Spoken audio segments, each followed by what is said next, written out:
sponsors, especially Carolina Distance Learning and Smarter Services, for sponsoring OLC Live. Could not put this on without all those wonderful sponsors. And now I'd like to turn it over to Angela Gunder, our session chair. Hello, welcome everybody. I am so excited to be here at OLC Live for many, many reasons. The chief reason, of course, is that I get to hear more from the amazing Maha Bali. I get to hear all sorts of interesting provocations from the amazing Nate Angel.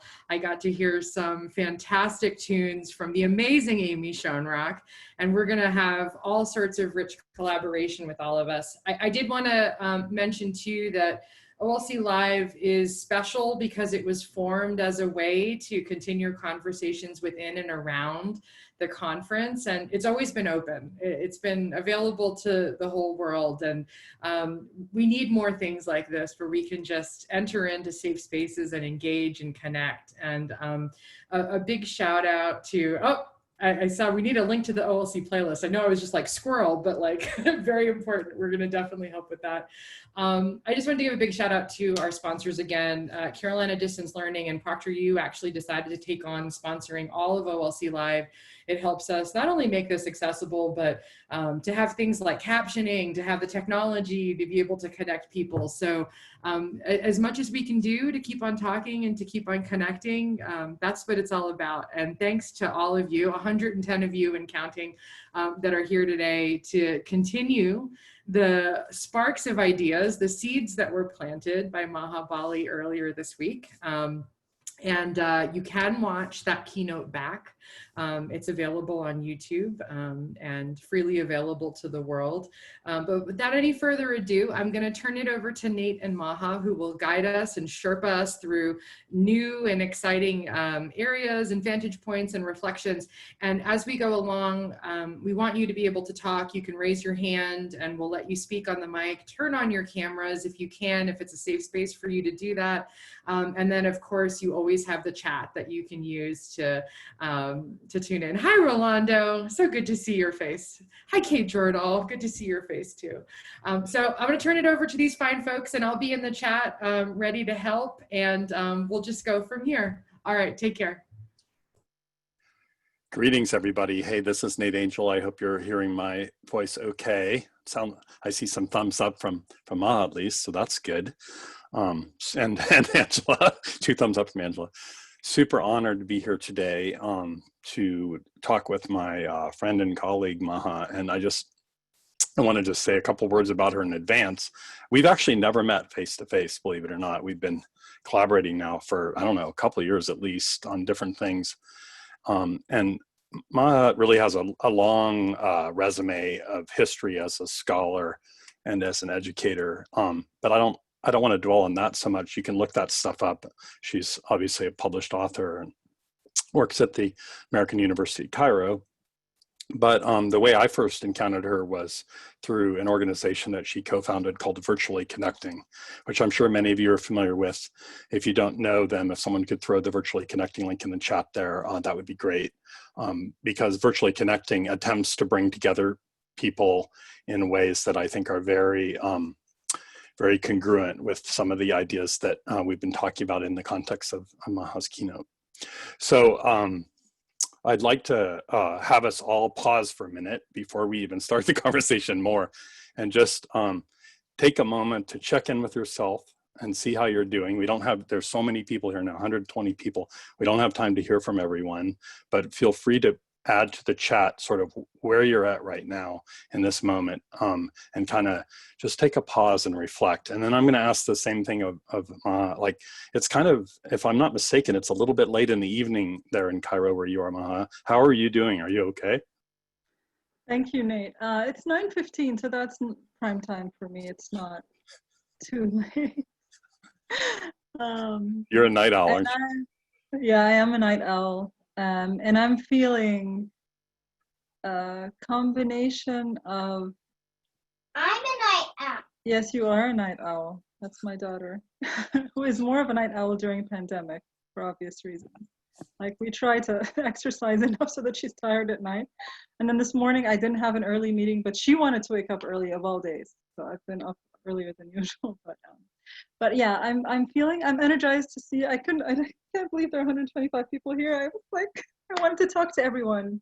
And I feel like I'm a little weird, but I feel like I'm missing the hugging and the shaking hands, and I wanted to shake hands with people. I wanted to actually interact with individuals.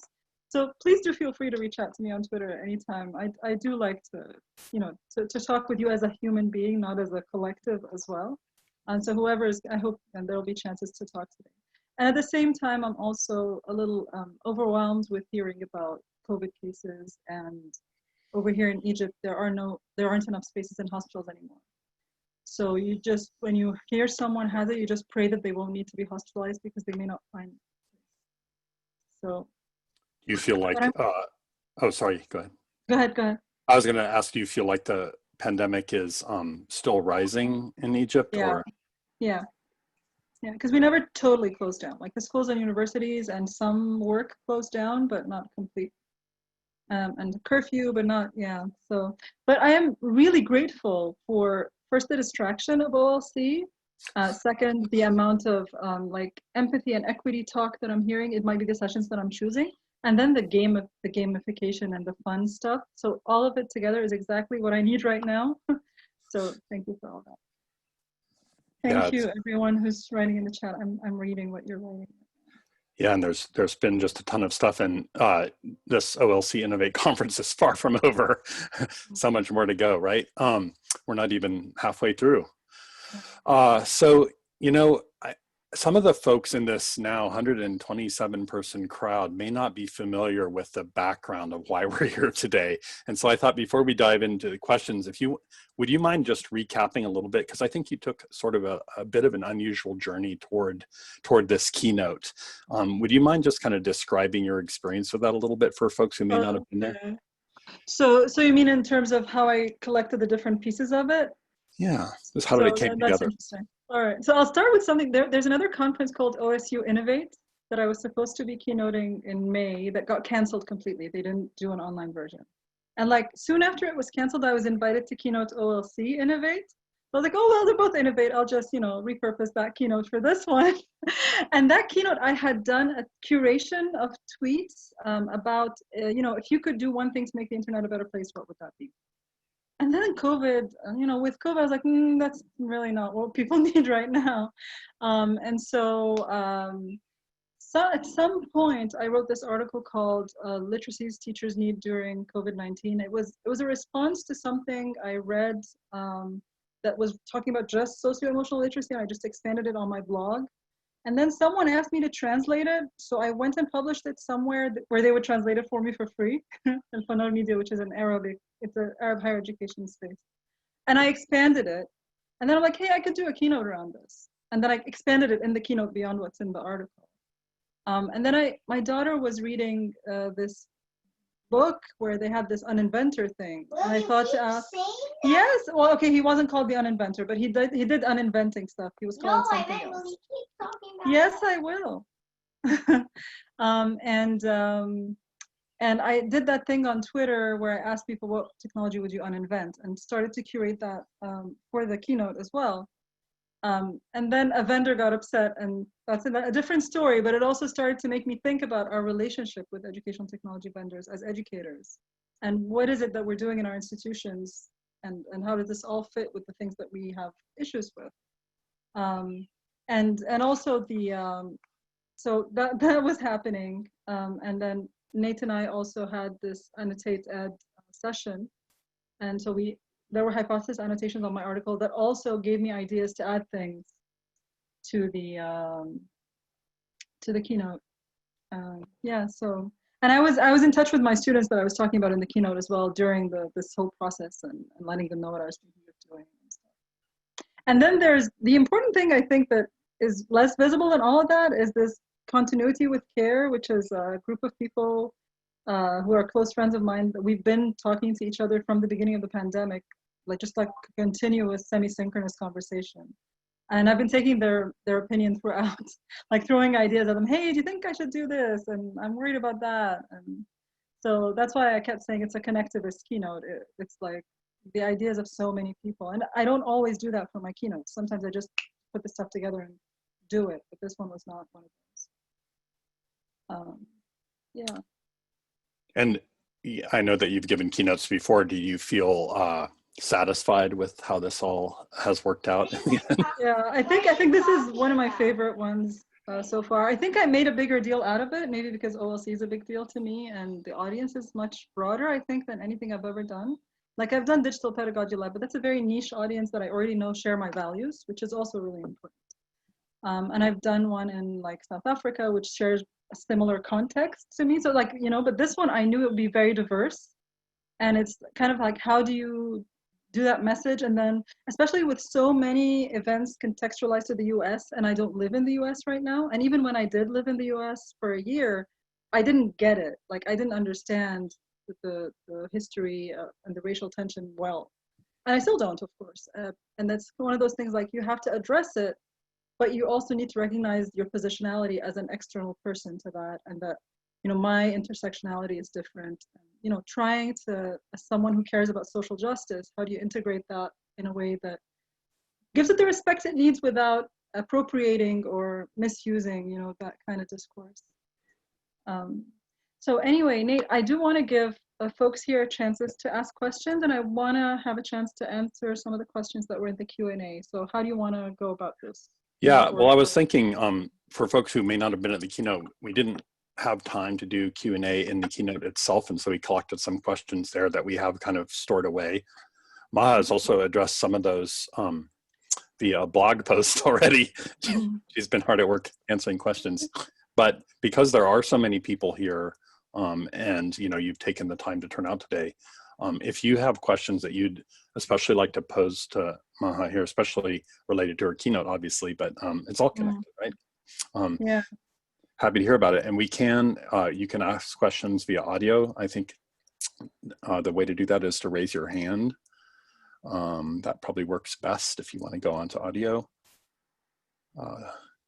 Or put them into chat. We can start answering one of them while people get the courage up to. Sure. Well, actually, Heather's already, she's beat us to it. Yeah, how do we inspire creativity in faculty or set in their ways? Okay, hi Heather. Okay. So that's a good question. The other, just before I answer this question, this is maybe the time where some people, because of the pandemic, are more willing to go outside their comfort zone, and some people, because of the pandemic, have a very high cognitive load, and it's not the right time to try to push them outside their comfort zone. So I think this is an important distinction to make, and I've been seeing it, and I don't know if others who are supporting other faculty feel that way. But there are just some people suddenly are able to think a little bit more outside the box these days than others. I think the key thing for me that has worked in my practice was modeling. So I realized that when faculty came to but they have to come to you. You know, if they don't come to you, there's nothing much you can do. But if they agree to come to you, the way you organize sessions, like synchronous sessions, the way you interact with them before and after, models to them how they could, for example, engage students. It gives them ideas for creativity. I think one of the things I said in the keynote was that faculty development needs to be about fostering imagination rather than giving tips and strategies and tools. And I think a lot of institutions, when this happened, they said, okay, let's teach them how to use the LMS properly. And that does not inspire anyone to be creative, and it makes them feel like, oh, I don't know how to do this, and it's like click, click, click.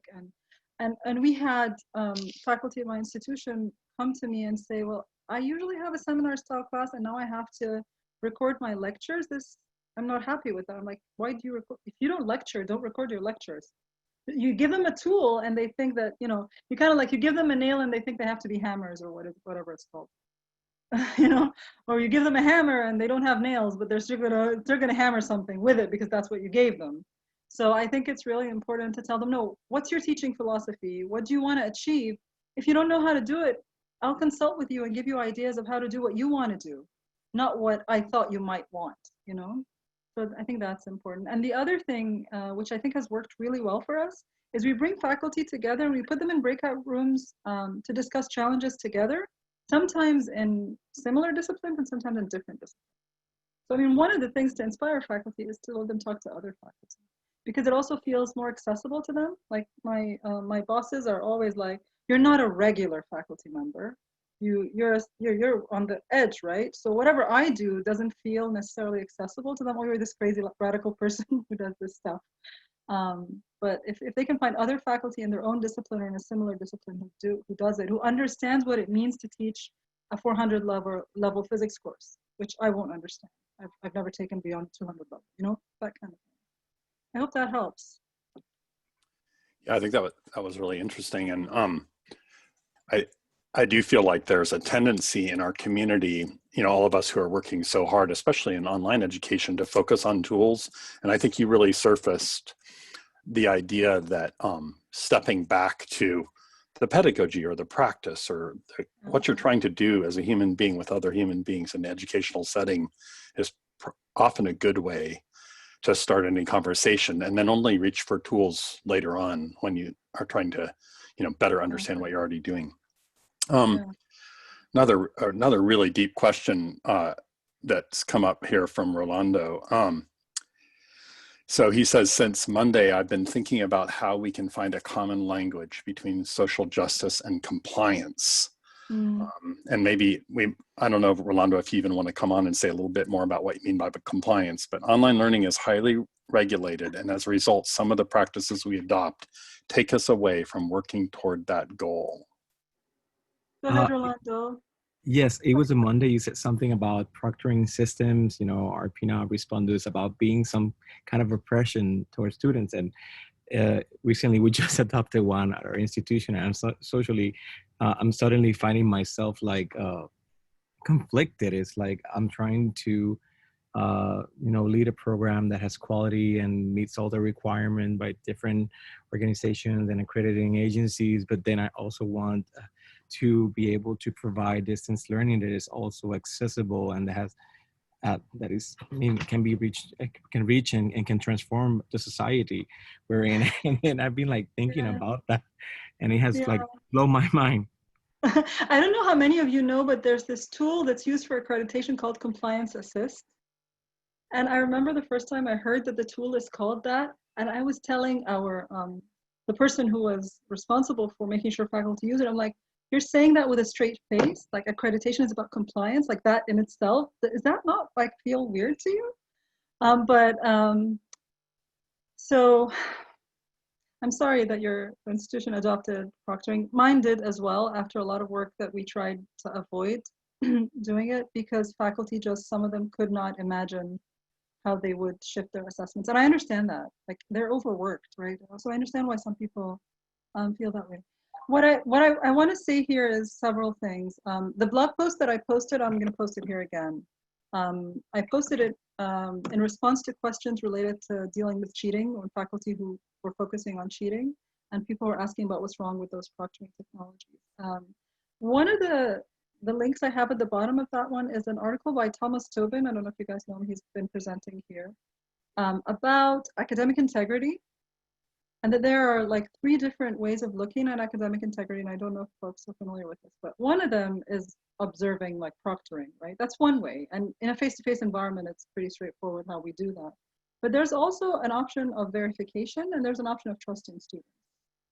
And the verification option is, for example, for our mathematics people, for example, what they did is they did an online exam for students. They answer a multiple choice question, but they do their working on a piece of paper and they send a picture of that piece of paper. So you verify that it's that person who did it, or you do an oral exam afterwards. So they do a regular exam, but it's not proctored, and then they do an oral exam to check that they understand what they've done. So it's it's a little bit less invasive it's much less invasive than something like proctoring, and it gives the student just the responsibility of showing their working, which seems reasonable to me. I know that the idea of trusting students, a lot of people will look at them like, you know, are you serious? Like they're gonna cheat. So what does it mean? Like you tell them you trust them. And I was like, Harvard does that. I'm like, yeah, Harvard are known for cheating. I did not know that, but I discovered.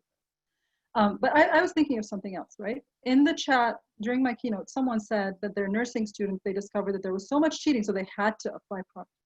And I was like, you're looking at it as a nail. It's not a nail. Your nurses are cheating. They will become cheating nurses. Either they will become cheating nurses who are not ethical in the way they treat patients. That's one option, which I think is a bigger problem than proctoring, right? That you don't solve that problem by telling them someone's watching you. They need to be ethical when nobody's watching them, right?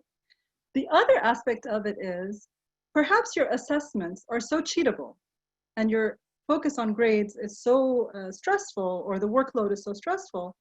And the things that they're doing, perhaps the things that they're doing are not actually really cheating, but we're labeling it cheating. Like perhaps cooperation and looking stuff up on the internet should be allowed.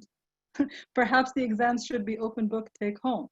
Like, isn't that what life is? Like, unless it's an emergency situation. My husband is a surgeon, right? So obviously there are situations where he has to act in the moment. And actually, this ability to act in the moment comes from experience, not from a textbook exam, right? But let's just be clear on that.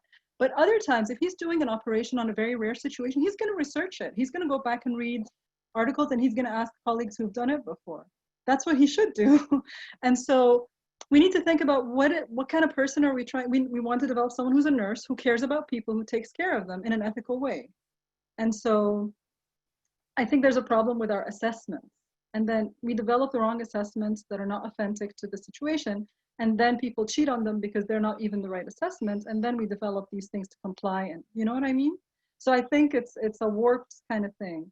The thing about compliance with accreditation, because I'm, you know, Rolando, if I don't answer your question, you can ask me again, or you can ask me to clarify a little bit more, is that accreditation looks usually at quite surface stuff, and that you can still do all the other stuff that you want to do and still on the surface of it look like you're doing what the accreditation people want in terms of writing your outcomes. You can still write them. And you can still do the empathy work and all the other work and the flexibility work behind that. It's just that your priority in doing things is to focus on the other things and then do the outcomes, rather than start with the outcomes and let the outcomes restrict what you can do. Because, you know, I realize that one of the things my center does is they tell people write your outcomes, and if you have something that you do in your class or in your assessment that doesn't meet the outcomes, then remove it. And I'm like, just because I can't measure my students' ability to be empathetic or to do that kind of thing doesn't mean it's not valuable. It just means someone else doesn't value it. It doesn't mean that I don't value it. And it doesn't mean that it's not something I'm going to spend time on in my class. I know this sounds really philosophical, but this is really how I practice my teaching. I don't know if I've answered your question at all, but I hate that term compliance. It's the worst thing. When you're a parent, sometimes you want it because it's a shortcut, but it's, you know, if they don't understand why they're doing it, it's not really, you haven't really achieved anything, right? As soon as you turn around, they're going to do something else. Yeah, so cold and mechanical, yeah. And oppressive, right? Did you want to say more, Rolando? No, I think I have, you know, I have a lot of things going on in my mind. And this will keep me up tonight. I probably will reach out again and ask you something different. Where are you calling in from, by the way, Rolando? Puerto Rico. Oh, great. How are things there? I've always wanted to go there. Well, it's been interesting. First with the earthquakes in January and February, then with the COVID, and we're starting hurricane season. So it feels like a Jumanji kind of thing. Situation right now. Oh gosh, it's hard. Yeah, now hurricane season is starting again. No. Yeah. Well, my hopes for safety for everyone there. Yeah. So, you know, Maha, in all that conversation, I pulled out this one thing that you said early on, which was you talked about people talking about how you're a faculty member who's sort of over there and different than the other kinds. And so I'm wondering a couple things about that, actually. Like, do you feel like you identify with that designation of yourself, that you are like out of the ordinary in some respect? And if so, this is like a two-part question. If so, do you see it as part of your practice to try to bring people out over to the other side that you feel like you're on, or are you trying to— That is a great question. That's a great question, because I shifted during the pandemic. What I said, this keynote is not neutral. I just became a non-neutral faculty developer in a very explicit way during the pandemic, because I was like, this is not the time for people to not care about their students and to focus on these silly things that they were trying to do. It became a really big deal for me because I was meeting my students every week and hearing from them how they were going through this. And I was seeing my own daughter struggling with school. And I was like, everybody's going about this the wrong way. If I know better, I'm going to try to talk to people about it. But before that, I wasn't. And the really interesting thing is that my boss's boss watched my keynote, and she texted me how happy she was about my non-neutrality. And she's been listening to me a lot during this time. But in the past, she used to tell me to hold myself back. So that was very interesting. Maybe I'm also more mature. Of course, like 10 years ago, I wasn't as mature, and I hadn't done my PhD and whatever. And I hadn't taught as much as well. And so the teaching experience helps. But this, the other thing though is that, you know what, when you talk about it more, you discover that more people are closer to your values. It's just that when you're asked not to talk about it, and other people who are in the same situation, or a little bit dissenting or a little bit radical or whatever it is that we are, don't talk about it, then it's harder to find each other, and you do feel alone, right? And that's why Twitter was my place where I found people like the hybrid pedagogy folks. As soon as I found them, I was like, oh my God, there are people who do technology, but they're critical about it. Because beforehand, I was like, you remember like 10 years ago where EdTech was like, technology is going to solve all the problems? There was a time where that was the only discourse you find, or it was very difficult to find critical pedagogy superimposed on educational technology, except in the very, very academic British stuff. But it wasn't as popular. Like, I think hybrid pedagogy sort of popularized it, where it was accessible to talk about those things in critical ways. And so that, and then finding my people on Twitter and in CMOOCs and so on, helped me think through what I was going through and try it in my class and talk back to people. And then now when I go back to my institution, I do find people who think that way. And not only people like in sociology and political science or whatever, I find people who teach mathematics and engineering who have that kind of thinking, but they need someone to talk to about them. And most people, they're still a minority, but you find each other and then trying to influence others and help. And it's not so much trying to influence others to change their teaching philosophy as much as, because I think everyone is entitled to their own teaching philosophy, and that if as a faculty developer, you try to give people tools and techniques that don't fit their teaching philosophy, but they think that this is what the institution is encouraging, they'll try to do it, and they'll do it really badly. Like, we have this professor who does think, pair, share, but he doesn't give students a minute to think, or to pair, or to share, and then he gives them the answer. But he's like, I did think, pair, share, I do it all the time, look at me, you know? But I think it's useful to encourage faculty to interrogate how their practice fits with their philosophy and whether their philosophy is necessarily the best one for their goals. So I think that's the kind of thing I try to do. And this thing about kindness to students and just trying to be understanding of things like disabilities and mental issues, and this is before the pandemic as well. These are things that I think for me, they're important values, and I'm not forcing someone how to act on it, but I just want them to be aware of it. Like, you know, I think about critical pedagogy as, first of all, seeing the inequalities and the oppressions, and then deciding how you're going to deal with it. I can't tell anyone how to deal with it, but I want to make sure that people can see it and that they're not fogged up by this whole compliance and rigor and that kind of discourse that they forget, or that they feel like they have to, because sometimes faculty are mean to students because they feel like that's the right thing to do and that they're encouraged to, not because it makes them feel good, not because they're comfortable with it. I want to go to a question that Jill. Yeah, that's where I was headed too. Jill, did you want to come up and talk about it, or up on stage, so to speak? I can. I was really intrigued in your keynote that you really made a point, but I didn't feel like you talked about it a lot, but you just said that you really, I think you were not real neutral about it, that you thought you really need to prioritize. I can't remember if you called it student well-being or. Yeah, there was a well-being care literacy, which wasn't one of the ones people voted for, so I didn't go over it. Yes, but it's in the slides. But I'll talk to you about it now, like in very concrete ways. That's what you want, right? Well, and I was.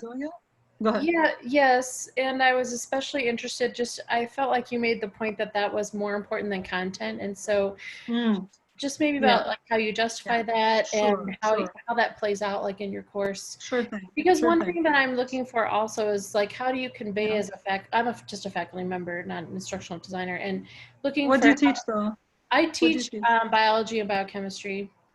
Okay. And so just thinking about, you know, how do you convey that to students, and how do you like we do have a lot of resources for students, but I don't Mhm. always feel like students use me as a way to kind of connect, which is Right. fine if they're doing it in Right. other ways. But how do you get students to kind of Yeah. reach Yeah. out? Because I don't know that Okay. students are reaching Yes. out Yes. in I also don't know how many helping. students you have, obviously, because if you have a lot, it's a lot harder. Yeah, I mean, it varies, but our classes are fairly reasonable, like 20 to, Okay. you know, All right. 20 some students. So let me tell you what I do and what I've seen. I'll tell you what I do, and I'll tell you what other people who have more content-focused courses, because not all courses are the same, obviously. And I'll start with a very strict case of a professor of mathematics who teaches calculus. Obviously, the connection between calculus and well-being probably not a very direct connection unless there's a formula you can make with it, but that would not work, right?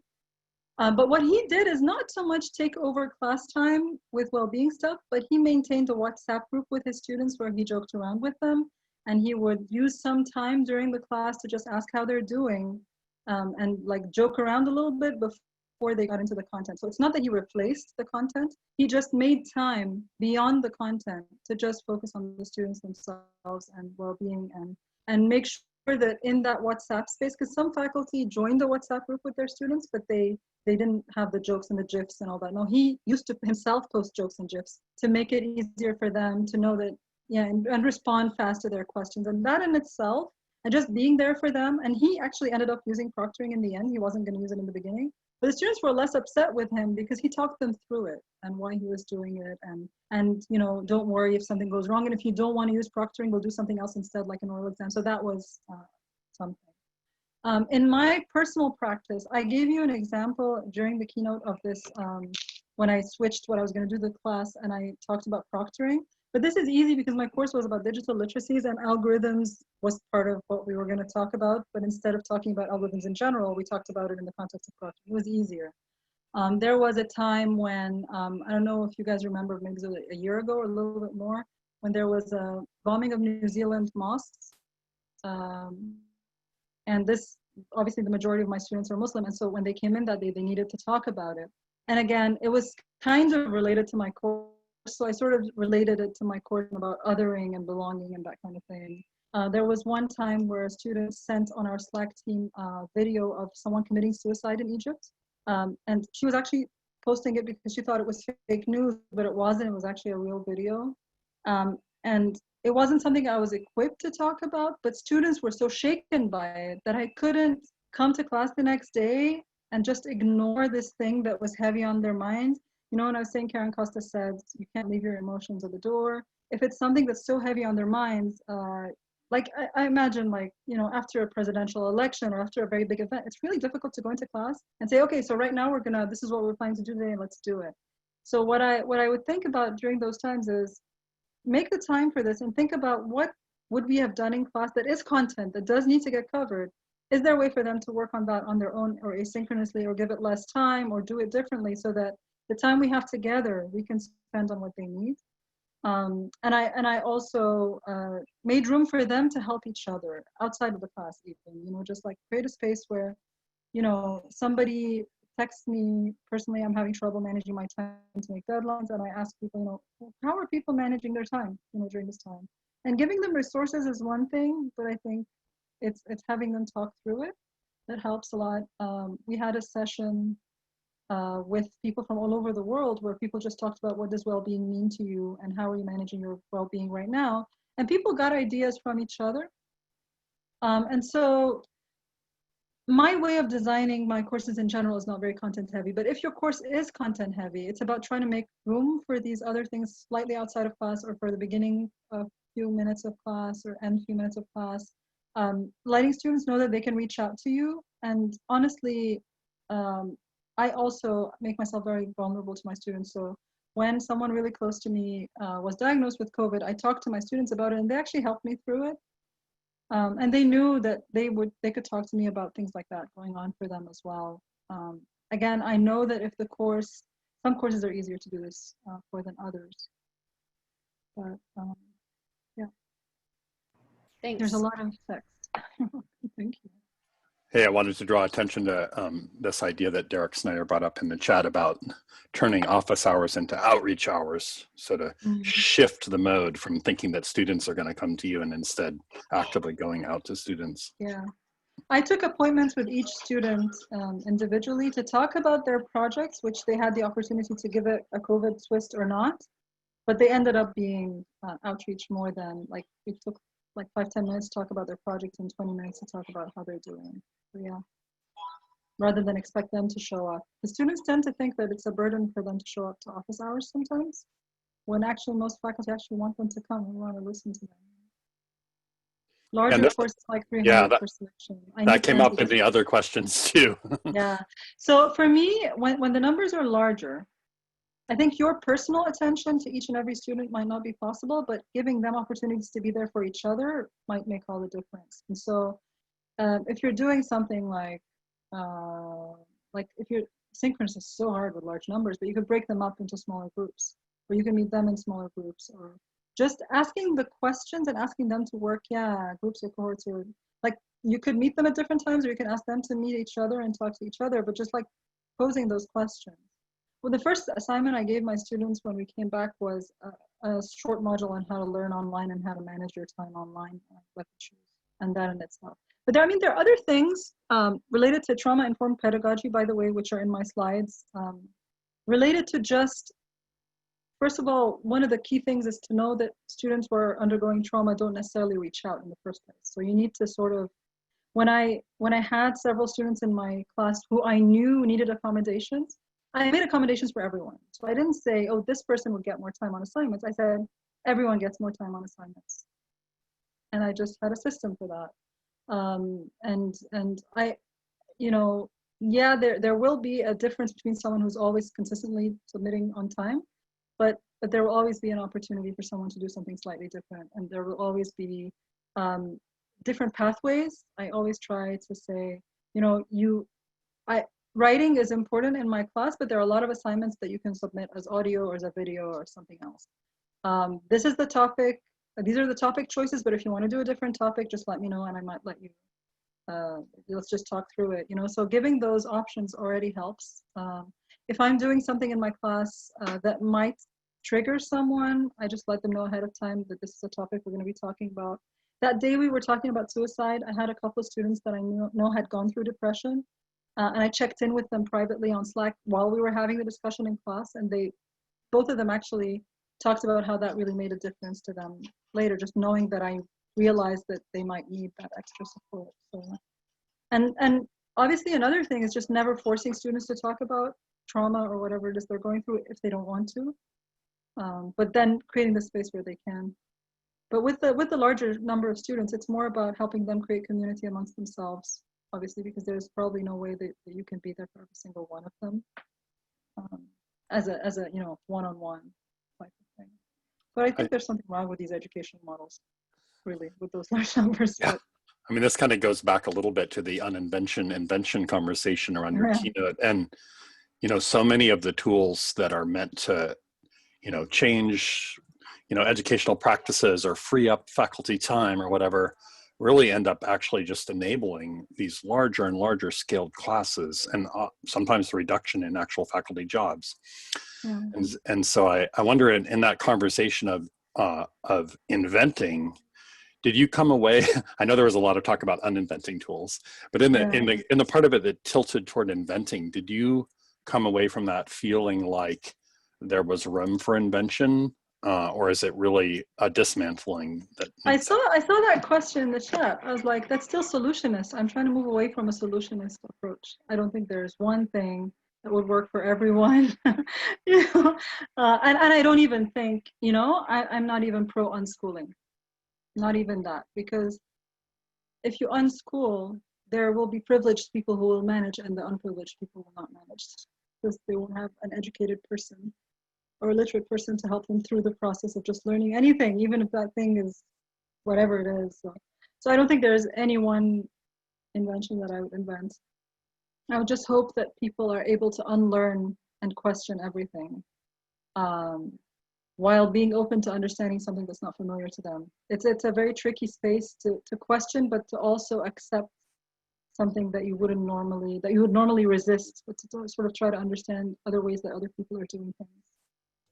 So the invention is almost like a different way of being in the world as opposed to a tool. Yeah. There's an interesting conversation going on in the chat Hi, now. Ramez. This is my student. Ramez is here. Oh, that's so great. Does Hello. Ramez want to join us and talk? Ramez, do you want to say this out loud, what you wrote? Sure, yes, I can say it.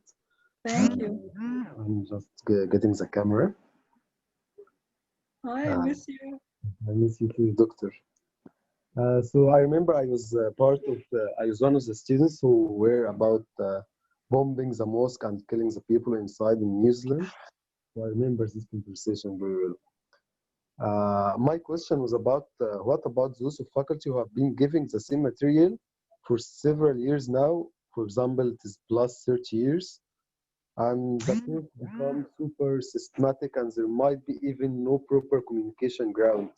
There's no common ground between between us, the students, and the professors. So, what can be done regarding this? And I think you might be aware of some of the things that happens in the School of SSC, School of Science and Engineering. I know Physics. because we do focus groups with them. but I don't know how common this is. Like Ramez just outed my institution that we have some science and engineering faculty who teach with very outdated materials. Computer science. Like it would be okay to do that in history, right? But not in sciences and engineering, I think. Yeah. What I'm trying to get my head around, Ramez, with that one is I'm not really sure how the accreditation folks haven't realized that this is a problem. Like if accreditation agencies are supposed to do something, they should notice that people's content is out of date. So from my side as a faculty developer, all I can do is I give back that feedback to the department chairs and tell them, this can't work, and the students are upset about it and it's not working. And the other problem with it is they keep, I think, also giving the same exams, which is another issue. And then trying to avoid the cheating. But if you're giving the same exam over and over again, like you really, I think this and this is not the students' fault, but this is possibly a systemic problem in education, higher education, that incentivizes faculty to do research, but doesn't incentivize them to do good teaching. So that if somebody's tenured and they don't teach well, nobody tells them anything. But if they don't do the research, they're being told. So they put a lot of effort into the research more than the teaching, unfortunately. The other thing is, I guess some people just get really comfortable with what they're doing and they don't have the time to invest. And that's not fair, obviously, to the students again. And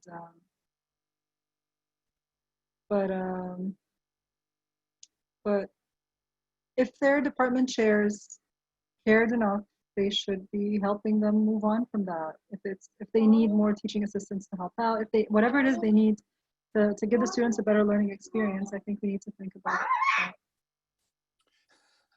Oda's ready for a new shift. So there's been another conversation going on here in chat, sort of interleaved with the other stuff around, the kind of personal struggles that you yourself might have as an educator. Like we're all going through difficult times in different ways right now, or at least most of us are. And so can you talk a little bit about how you balance or even use your own struggles and vulnerability in the context of reaching out to students and connecting with them about their situation? I have a feeling I'm not sure what you're talking about. You have a feeling that's not the first time. Well, I mean, what do they mean? What do you mean by that? Like in general, just generally, how do I bring my vulnerabilities to the classroom? Well, yeah, like, I mean, as we've talked a lot about students and the experience that they're going through, especially right now in the pandemic, but always, right? Yeah. And so to what degree does exposing or understanding or using your own, human situation help or get in the way of that? Or how do you navigate that? Yeah, I haven't felt like it's ever really gotten in the way of it. But I also understand that not everyone is comfortable with that. So for example, I don't know if I was talking about who I was talking to about this, but my daughter sometimes comes into class. She's listening to what I'm talking about in class, and she comes and participates in my class. Yeah, she's saying, so she doesn't think there's anything weird about that. That's fine. But also, I think one of the things that I do talk about a lot, and I realize that if I don't talk about it, it's problematic if I don't, because it's so deep inside me. I talk about gender issues a lot. And I want to be explicit about that. And I worry about, not if I don't talk about it, I worry about my power position as the teacher.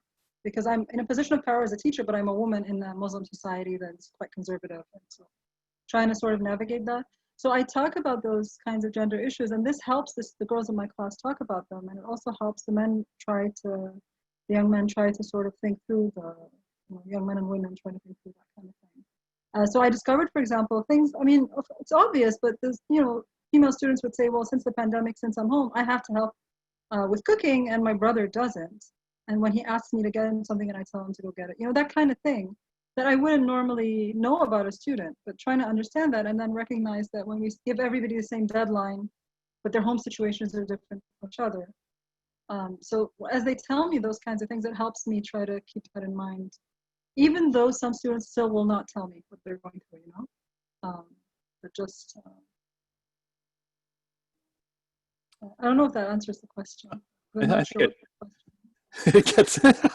It gets at it. I'm just trying to voice what I'm seeing go by in the chat.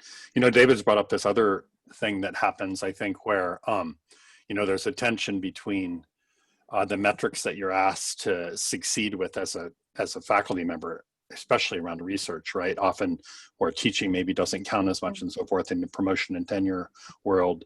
And then at the same time, a lot of people who are too focused on research don't end up kind of augmenting their teaching skills and abilities and their craft there. How have you, I know you've been a very productive scholar and obviously a very engaged teacher. How do you navigate that and see that tension?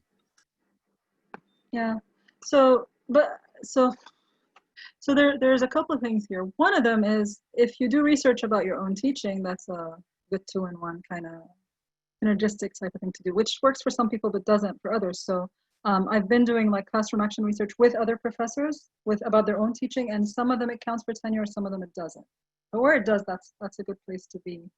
I know that also it's very different for people like in the sciences, where doing the actual research is much more complex than in the social sciences, right? It requires equipment and money and time and ways that, so I can't really compare. Like my husband's a doctor, it's really difficult for him to do research and he's a university professor as well, versus the way I can do it.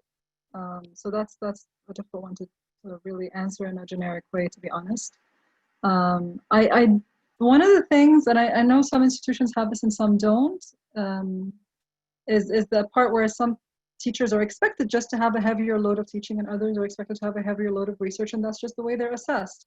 But then in those institutions, I've heard that still there's a differentiation between the research ones are like a higher profile than the ones who aren't.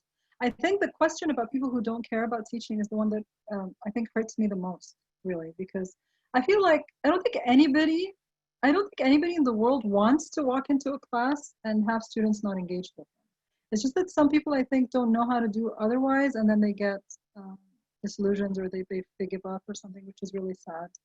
And there are some people who would come into the Center for Learning and Teaching, and we are able to help them. And there are other people who, like I said, I think they get tips and strategies, but they don't know how to fit their philosophy or to think critically about their philosophy, so that the changes they make are sort of intrinsic and internalized rather than just surface.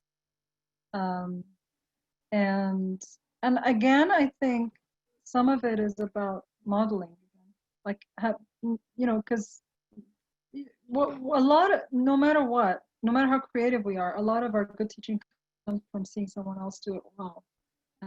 So I think one of the things is seeing other people teach in the institution maybe gives you ideas sometimes. If the culture, again, you need to have a culture where this is accepted and not competitive and not evaluative, where peers look at each other's work, both to give feedback, but also to learn from each other. But the research teaching thing, I think, is a systemic issue. I don't think it's something that on the individual level, if a few people manage it well, that's really lucky. They're just people who really try hard to do everything well, and they might be suffering in their personal lives, honestly. A lot of us, and you probably all know this, like if you're really, really giving a lot of time to your work, I am sure you're either not sleeping well, like I don't sleep, or you're struggling with other things. Like it's really difficult to try to do all those things. Yeah. I love Matt Crossland's work on pathways, by the way, because he's writing about that. Matt's here in the audience, so he can share links and stuff, Matt. You know, I think I've went through the questions that were posed at the keynote itself, and I think we touched on almost everything that was brought up in those questions. There is one that you've only touched on maybe kind of a little bit lightly, and that's around learning analytics. I mean, you talked a little bit about how you don't want to reduce everything to numbers, and sometimes immeasurable things are important. But what's your kind of personal engagement with analytics? Do you use them in your own work? And how do you view the overall process? Okay. So was it just about learning analytics, or learning analytics and AI, and whether they have potential to be used with a social justice focus? Well, there were two questions. One touched on the AI part, and one was just more around. I mean, I could read it to you directly if you want. The one that I was looking at here is. Well, let me say a couple of things, and then if I don't answer the question, because I remember seeing the question, and I remember I wanted to say these two things that I typed in, so I just typed them in so I don't forget. So first of all, Paul Prinsloo, who's an educator in South Africa, wrote a blog post called "Decolonizing Learning Analytics." If someone finds it, you can post it. It's not difficult to find. But he writes about how if we're going to do learning analytics, you could decolonize the process by, first of all, giving students the access to the learning analytics where they take the decision of interpreting the learning analytics and they decide what they're going to do with it, rather than have us dehumanize the students and look at the analytics and decide for them what needs to be done and label them and decide what's going to happen to them. So that was an interesting take on it. I think we need to step back one step and realize that most people don't understand statistics very well and don't know how to use numbers properly. And so for students to be able to do it properly, that needs a lot of preparation, which is useful. I think everyone needs this quantitative literacy or quantitative reasoning. And then to be able to use it to reflect on their own learning is great. I hope it doesn't become this Foucauldian what's it called? But you know what I mean, like where you police your own self to the extent that you then, it's another form of oppression, but you're doing it to yourself rather than having someone else do it to you. So you don't want to reach that stage, but this is maybe one of the best approaches I've thought about learning analytics being used to empower students rather than to control them. The other one that I wanted to talk about is the Open Air project. So the Open Air project actually is led by someone at my institution called Magda Rizk. And Open Air is, I think, Open AI research, but it's coming from Africa and I think other, I guess, developing countries or whatever we call them these days. Thinking about how a lot of the agenda for AI is not set from our part of the world, and that it can oppress our part of the world. How can we take control over our data, and how we train the AI, and how we design the AI in ways that have a social justice agenda? So I think it is possibly possible. I think I was the conversation that Nate was talking about was also that I was talking about. There's a learning analytics thing that you can do to hypothesis annotations, and I was like, but I want to actually just read people's annotations. Why do I want to count them?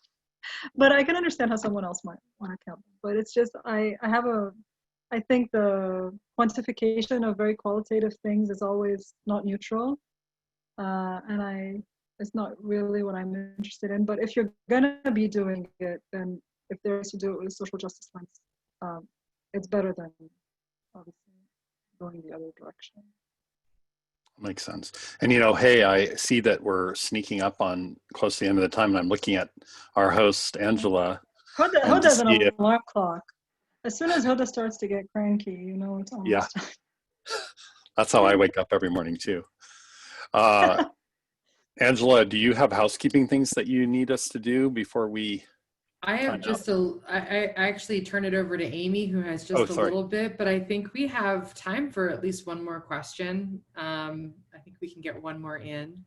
or Maha, if we don't have any outstanding questions that have appeared, if you wanted to give us any sort of final wisdom to guide us through. I think that the next 2 weeks of really focusing No pressure.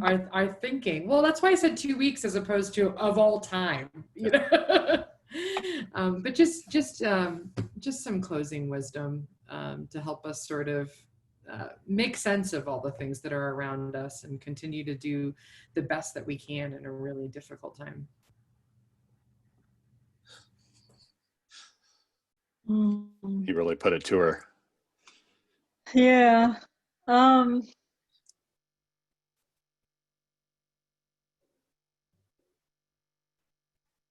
think I would just center the human connections. If we're talking about the next 2 weeks, I'm talking about the next 2 weeks of this conference, right? When you have the opportunity to make connections with folks, try to follow up on them beyond this event, and think about how you can continue to support each other. Especially, I think sometimes you're at a conference and you meet someone and you exchange you have this one exchange and you find like a kindred spirit type of thing. In a face-to-face conference, you know what I'm talking about, and then that can be like a lifelong friend or something. And this can still happen online too. And so try to find that person again. Try to find that person again online. I don't know what's the easiest way to do it. Like, I always look for people on Twitter because that's where I live. But is there a way through the conference itself that people can go find each other again? Is there like a list of members so that someone can chat? Yeah, so we some of you may have noticed, Slack, but not everyone's on Slack. Yeah, the classic view of the conference for those that are attending has the just the regular entry into the session, but the new version, the beta version that we're showing, has all of these kind of interesting connections that attendees can keep close. But I also think just literally not letting people leave when they're in the chat, especially for OLC Live, because this part is open, and getting their information, like even a private message on the chat of like, hey, before you go, can I get this little bit of information about you so we can continue this conversation? I think a lot of people just sort of step away and they don't extend that hand, and it's so really appreciated. And I say this a lot, but I wouldn't be here right now in the role that I'm in and having this conversation with all of you if it hadn't been for so many people that I had just said, hey, can we just continue this chat? I'm really thankful for any opportunity that we have to connect. I'm really thankful for this time that we had together. Maha, even though you're shrouded in darkness, that your camera went off, all of the love in the world to you, and to Nate for guiding us through this. I know that all of us assembled will do amazing things with the knowledge that was shared today, and this will not stop in this moment. And then I have to follow up with the boring housekeeping stuff with your yes. little love fest. Over to Amy. Well, no, because Amy, you have the most honorable task of inviting people to continue the conversation at OLC Accelerate. That is very true. So I didn't want to halt the conversation that was happening in the chat. It was so wonderful, but I did throw the link in there in case you didn't see the link anywhere in your session, where you can evaluate the session and win a gift card potentially. So please share your thoughts about Maha's OLC Live session today. And if you want to go back and review that chat, the on-demand recordings will be available. We're hoping within 24 hours of this session ending, and you can log in and navigate to that and share it with others who may have missed it live.